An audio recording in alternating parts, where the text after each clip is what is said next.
Soalan 1. Dalam solat berjamaah mohon Ustaz terangkan keadaan di mana makmum perlu atau tak perlu menghabiskan bacaan Fatihah bagi membolehkan makmum mendapat rakaat tersebut bersama imam. Mazhab Hanafi mengatakan al-imamu junnah, imam penanggung jawab. Maka makmum tak perlu baca sebab dah cukup bacaan imam. Makmum diam. Kalau ada makmum di belakang diam dari awal sampai akhir, solatnya sah. Sebab bacaan ini dah ditanggung oleh imam. Makmum apa namanya? Makmum diam. Mazhab Hanafi. Mazhab Maliki, kalau imam ni baca jahar, makmum tak perlu baca lagi. Sebab dia dah dengar. Bismillahirrahmanirrahim. Alhamdulillahi Rabbil Alamin. Ar-Rahmanir-Rahim. Diam dia. Cukup. Sebab dia dah dengar bacaan imam. Maliki. Kecuali pada zuhur dan asar. Dia mesti baca. Sebab dia tak dengar bacaan imam. Mana kita dengar? Mazhab Syafi'i, makmum mesti baca Fatihah. Dan saya pakai mazhab Syafi'i. Saya tetap baca di belakang. Solat zuhur saya baca, solat asar saya baca, solat maghrib, isyak subuh pun saya baca. Bila Ustaz baca Fatihah? Selepas imam baca.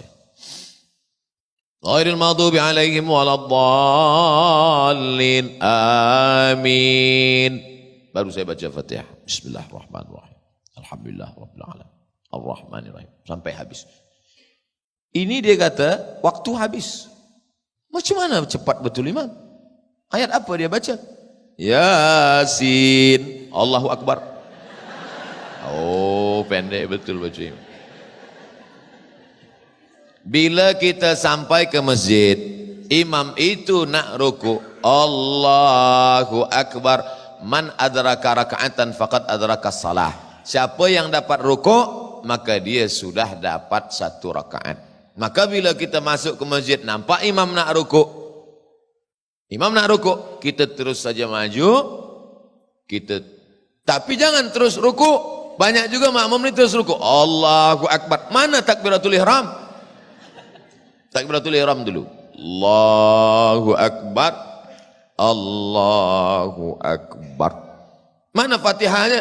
Fatihah makmum ditanggung imam. Dalam mazhab Syafi'i sekalipun, bila dapat imam sedang rukuk, takbiratul ihram terus rukuk, sudah terhitung 1 rakaat. Soalan 2. Jika imam tak menyedari solatnya batal atas sebab-sebab tertentu, bagaimana status solat makmum yang mengikutnya sehingga salam?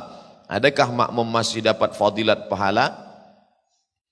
Kita sembahyang, manakala imam sujud, Allahu Akbar, nampak di tumit imam apa tu? Cat. Orang Kuala Lumpur sebut cat juga. Pen. Itu kalau ada di tumit atau di kulit, itu air wuduk tak masuk. Air wuduk bila tak masuk, wuduk batal. Kalau wuduk batal, solat batal. Maka kalau imam itu solat dia batal, makmum mufaraqah, memisahkan diri daripada imam. Selepas solat bagi tahu imam, tu imam, tu tumit awak. Oh, aku tak nampak tadi. Iyalah, tumit mana nampak? Orang lain tengok. Dan sebab itu wuduk tu mesti kita tengok semuanya. Itu yang zahir. Bagaimana kalau kita tak tahu? Nahnu nahkumu bizawahir. Rupanya imam ni pula imam yang tak banyak belajar. Dia pula takut dan malu. Sebenarnya tengah sembahyang tadi dah keluar angin. Kita tak tahu. Dia tak bagi tahu. Maka kita tidak dihukum pada yang kita tak tahu. Takkan kita tanya, Tuan Imam, apakah tadi semuanya sukses? Mana kita tanya? Kita hanya hukumkan pada yang kita tahu saja. Yang kita tak tahu, Allah tak hukumkan pada kita. La yukallifullahu nafsan illa wus'aha.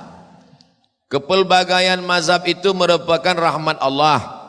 Bagaimana kita perlu meraihkan perbezaan fahaman tersebut? Saya dah jelaskan tadi. Bila imam membaca Fatihah, maka menurut mazhab Hanafi, makmum tak perlu baca karena imam sudah baca. Dalam mazhab Maliki, makmum tak perlu baca kalau imam baca jahar. Dalam mazhab Syafi'i, makmum tetap baca walaupun imam dah baca. Sebab mazhab Syafi'i berpegang pada hadis la salata liman lam yaqra bi Fatihatil kitab, tak sah sembahyang bagi sesiapa yang tak baca Fatihah. Saya sampaikan 3 mazhab, tapi saya jelaskan dalam perkara ini saya berpegang pada mazhab Syafi'i. Kenapa Ustaz sampaikan 3 tadi? Kenapa Ustaz sampaikan 3? Kenapa Ustaz tak sampaikan 1 saja? Saya nak jelaskan, bila nanti tuan puan sembahyang di masjid India, kebetulan yang bagi tazkirah itu ada ulama dari India, diterjemahkan, translate pakai bahasa Melayu.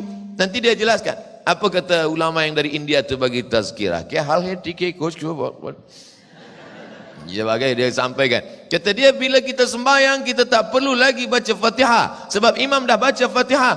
Nanti jamaah ni confused. Sebab selama ini dia tahu bahawa makmum ni mesti baca Fatihah. Kenapa ulama dari India ni kata tak perlu baca Fatihah? Tapi bila saya dah jelaskan di sini, mereka tidak akan saling menyalahkan. Oh, patutlah dia cakap tak perlu baca Fatihah sebab dia dari India, dan India itu majoritinya adalah mazhab Hanafi.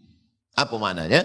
Dari maghrib ke isya 45 menit kaji fikah 4 mazhab. Yang kita amalkan tetap Syafi'i. Apa guna yang 3 ini? Supaya kita menghormati perbezaan kepelbagaian mazhab fikah. Saya alhamdulillah di Maghribi 2 tahun. Mereka mazhabnya Maliki. Di Kaherah pula masa tahun 1 belajar fikah kepada Syekh Najjar, Syekh Fatah Najjar. Mazhab dia Hanafi. Di kitab tu dia tulis, lelaki perempuan yang bersentuh kulit tak batal wuduk. Masa tu saya orangnya keras sikit. Buku tu masih ada di rumah. Saya tulis di situ, saya tak bersetuju. Dia cakap, lelaki dengan perempuan bila bersentuh kulit la yubut lamsur rajul lil mar'ah la yubutilul wudu. Saya tulis kecil di situ. La wafik, saya tak setuju. Masa turun natijah memanglah gagal, tak lulus. Ulang balik tahun depan.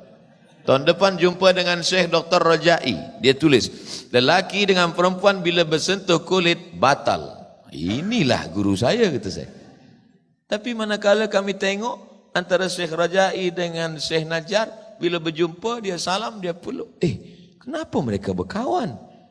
Rupanya ini hanyalah perbezaan pada masalah fiqh saja. Ini kekayaan umat Islam. Kita mesti saling hormat menghormati. Tapi dalam pengamalan, saya tetap mengamalkan mazhab Syafi'i. Apa hukum bersalaman di antara sesama bukan mahram? Adakah pandangan ulama yang membolehkan bersalaman di antara lelaki dan wanita yang bukan mahram? Saya sampai setakat ini bila ada yang nak bersalaman, saya selalu angkat tangan. Kenapa? Dalam hadis dikatakan, li ayyuta'ina ala ra'si ahadikum, dicucukkan ke kepala kamu paku dari api neraka, khairun, lebih baik, min antamussa yada mar'atin la tahilu lahu, lebih baik daripada menyentuh tangan perempuan yang tak mahram. Nabi Muhammad SAW pun tak memegang tangan perempuan yang tak mahram. Masa baiat dia angkat tangan saja, dia tidak bermusafahah, bersalaman. Tapi kami tengok Syekh Yusuf Qardawi bersalaman dengan perempuan, Syekh Ali Jum'ah bersalaman dengan perempuan. Dia ambil pendapat yang membolehkan bila tak ada nafsu. Saya ada nafsu lagi. Mereka ni ulama-ulama besar. Saya tak salahkan mereka. Mereka ulama, mereka guru-guru kami. Baca kitab fatwa mereka kami amalkan. 30 fatwa seputar Ramadan, itu saya ambil fatwa Syekh Atiyah Saqar, Syekh Ali Jum'ah, Syekh Yusuf Qardawi. Takkan saya salahkan Syekh Ali Jum'ah, Syekh Yusuf Qardawi. Mereka ulama-ulama. Tapi saya pribadi pakai pada itu, saya tak salam. Maka selama ini bila ada jamaah salam, saya kata. Ada juga setengah orang bila nak salamin dia dah tua, nenek-nenek, dia kata haram. Bila anak gadis, tak apa. Ini jangan.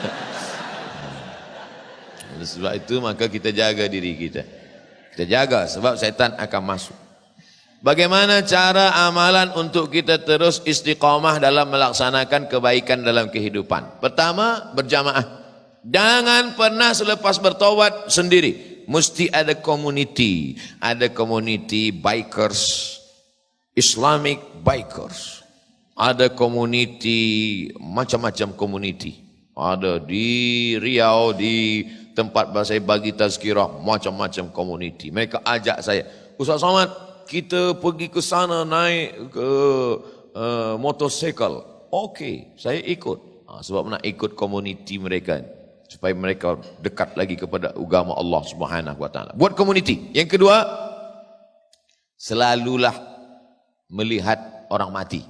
Sebab dengan melihat orang mati itu kita ingat mati insya-Allah. Man syahidal janazata hatta tusalla 'alaiha. Siapa yang menengok jenazah hingga disolatkan, lahu qirat, dapat pahala 1 qirat. Wa man syahidal janazata hatta tudfan. Siapa yang ikut menengok jenazah hingga masuk ke liang lahat, lahu qiratan, dapat 2 qirat. Apa 2 qirat tu ya Rasulullah? Mislul jabalainil azimaini, seperti 2 bukit Uhud.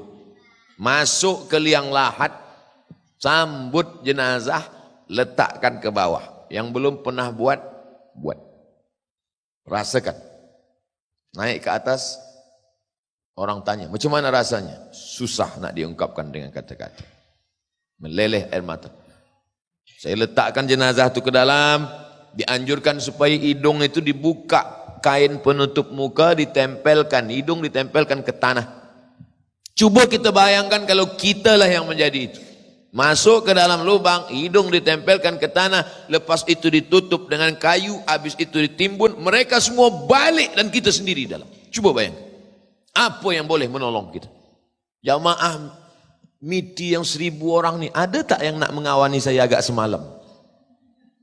Semua dah menggeleng. Oleh sebab itu maka sadarlah kita saat itu. Maka insya Allah selalu saya tiap bulan kalau ada kabar Ustaz Abdul Somad ini ada jamaah meninggal dunia, saya datang. Sebab ada nasihat. Orang tak bagi nasihat pada saya. Saya jumpa pada Habib, Habib bagi saya nasihat. Cukup tu dah. Doktor bagi saya nasihat. Cukup sudah. Mana nasihat yang paling masuk ke telinga, ke hati? Nengok orang mati. Buka, tutup mukanya, cium. Sejuk. Macam ais. Saya selalu. Tapi yang cium ni sesama lelaki. Jangan bini orang pula cium.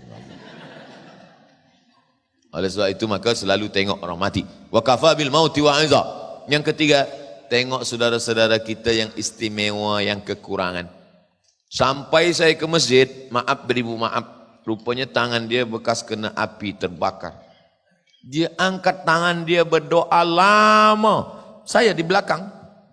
Saya tengok, ya Allah, aku yang sihat selama ini mengangkat tangan kejap je. Dia yang kau uji dengan begitu lama tangannya ke atas. Baru kita sedar. Banyak nasihat yang kita tengok tak tertulis di buku, bukan ada kertas, bukan ada dalam kitab, tapi kita tengok dengan mata kita sendiri. Banyak orang-orang yang kekurangan dari physically dia, tapi sesungguhnya batin dia jauh lebih sempurna daripada kita. Kita pula physically kita sempurna, tapi batin kita cacat. Na'udzubillah. Oleh sebab itu 3, jaga jamaah, tengok orang mati, tengok orang yang kekurangan, insya Allah kita akan istiqamah.